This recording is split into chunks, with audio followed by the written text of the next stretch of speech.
دیکھیں گیس ہمارے پاس ہے نہیں. نئے گیس کے کنیکشن کے لیے پینڈنگ اپلیکیشنز کی تعداد 32.5 لاکھ سے زیادہ ہو چکی ہے. میں آج ایک بہت گہرا پردہ فاش کرنے والا ہوں. IMF کے کہنے پر گیس کی قیمت میں بڑے اضافے کی تیاری. ہمیں تو آپ عزت سے ایک ویزا تک نہیں دیتے. یہ میٹھی میٹھی سسٹینیبل ڈیولپمنٹ اور گلوبل انٹرسٹ کہہ کے کہیں کوئی جال و سازش تو نہیں. السلام علیکم دوستو، اس کہانی کو سمجھنے کے لیے آپ کو اور مجھ کو 20 سال پہلے جانا ہوگا.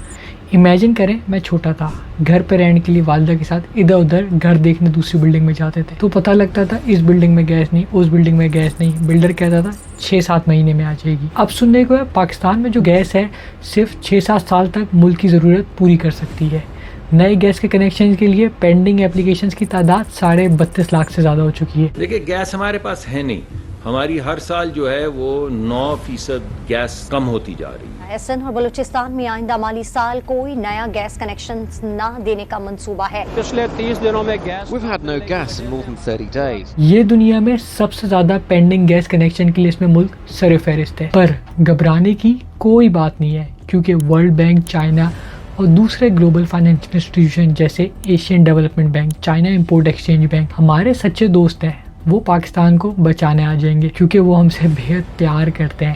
انہوں نے پہلے بھی انفراسٹرکچر فنڈنگ کی ہے، رینیویبل انرجی پروجیکٹس لگائے ہیں جیسے Dasu hydro power project World Bank اور ایشین ڈیولپمنٹ بینک نے لگایا. Thar coal project World Bank اور چائنا نے بنایا. The energy efficient improvement program وہ ایشین ڈیولپمنٹ بینک نے بنایا. اس کے ساتھ ساتھ Neelum Jhelum hydro power project وہ ورلڈ بینک اور ایشین ڈیولپمنٹ بینک نے مل کے بنایا.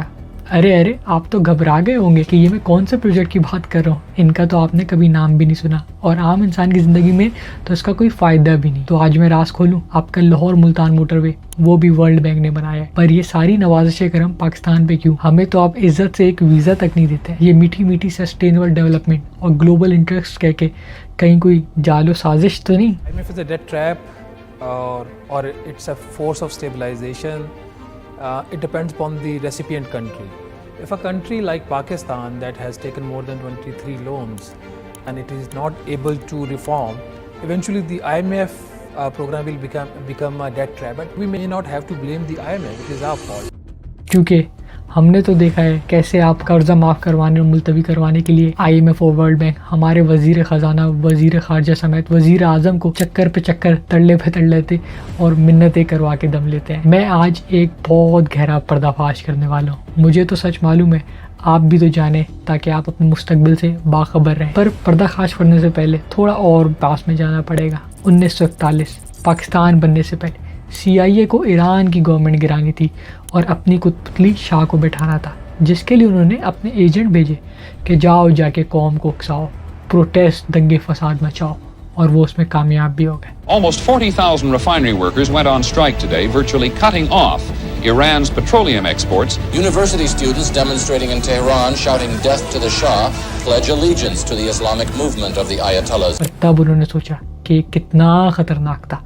اگر ایران کو اس کی کانو کان خبر بھی ہو جاتی تو یہ سراسر ایک جنگ کی ابتدا تھی کہ ایک ملک دوسرے ملک میں انارکی پھیلانا چاہتا ہے. پھر انہوں نے شروع کیا ایک کوورٹ آپریشن اکانومک ہٹ مین کا. ہٹ مین ہاتھ میں بندوق، نشانے پہ دشمن، اور اکانومی مطلب معیشت. یہ ورڈ مل کے بنتے ہیں اکانومک ہٹ مین. آج کل جو ہماری معیشت کو تباہ کر رہے ہیں یہ باتیں کوئی من گھڑت نہیں، بلکہ انہی کے ایک اکانومک ہٹ مین جان پرکنز کی بتائی سچائی ہے، جس نے اس دنیا میں ہی پرسنل گلٹ اور ریمورس کی وجہ سے ایک کتاب کنفیشنز آف این اکانومک ہٹ مین میں ساری سچائی لکھ ڈالی. اس کا مقصد اس نظام کے بارے میں سب کو معلومات دینا تھا. I was poisoned and lost 70% of my large intestine to a hospital in New York City. A lot of the evidence points toward poison. My life was threatened. So when I started writing the book, after I was an economic hitman, I started writing a book about my experiences and immediately got anonymous phone calls threatening my life and my infant daughter's life. اس کا یقین تھا کہ صرف ان practices کو عوام کے سامنے لانا ہی تبدیلی کی امید جگا سکتی ہے، کیونکہ شعور، جواب دہی اور اصلاح کی طرف پہلا قدم ہے. اب جانتے ہیں کیسے یہ اکانومک ہٹ مین ملک کی معیشت کو مار دیتے ہیں. اصل میں جب پاکستان جیسا ملک ان فائنینشل انسٹیٹیوشن کے پاس پیسے مانگنے جاتا ہے، ان کی طرف ندامت اور شرمسار ہو کے دیکھتا ہے، تو یہ کہتے ہیں کہ تمہیں پیسوں سے زیادہ انفراسٹرکچر اور پروجیکٹس کی ضرورت ہے. اس ملک میں جتنی بجلی جیسے چاہیے نہیں ہوتی، اس سے 30 گنا زیادہ کی وہ پروجیکشن کرتے ہیں. ان کو نقلی رپورٹ دکھاتے ہیں اور کہیں پھنس جائیں تو CIA کا ایک اور اکانومک ہٹ مین ہاورڈ اسٹینفورڈ کا بڑا آ کے ایک اور نقلی رپورٹ دکھا کے ان کو منا لیتا ہے.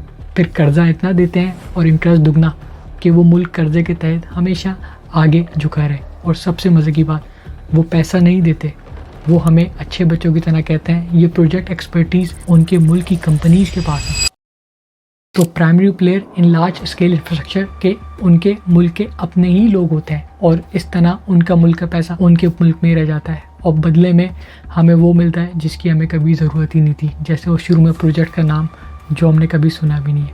اب سمجھ میں آیا Y beggars can't be choosers ہمارے وزیر اعظم نے ایک ٹی وی شو پہ کہا تھا. دوستوں، آج میں UK میں ہوں اور کافی سالوں سے رہ رہا ہوں. میں یقین سے کہہ سکتا ہوں ہماری قوم کی آج اس وقت کوئی عزت نہیں سوائے اس وقت کے جب عمران خان کا سایہ ہمارے سر پہ تھا. ہماری انرجی پالیسی تک چائنا اور US میں بنتی ہے. آپ اور میں کتنا ٹیکس دیں بل پہ، کتنا پیٹرول پہ ہم پہ ٹیکس لگے، یہ ساری چیزیں. دوستوں، میں نے آپ کو ویڈیو کے شروع میں کہا تھا 20 سال پہلے جانا ہوگا. اب یہ وہ ٹائم تھا جب مشرف کا دور تھا. 2000 کی شروعات میں مشرف کی حکومت نے CNG کو پروموٹ کیا اور اسے پیٹرول سے زیادہ سستا اور انوائرمنٹل فرینڈلی آلٹرنیٹو بنا کے پریزنٹ کیا. اس وقت پاکستان کے نیچرل ریسورسز کافی زیادہ تھے لیکن یہ لانگ ٹرم پلاننگ کا حصہ نہیں تھا.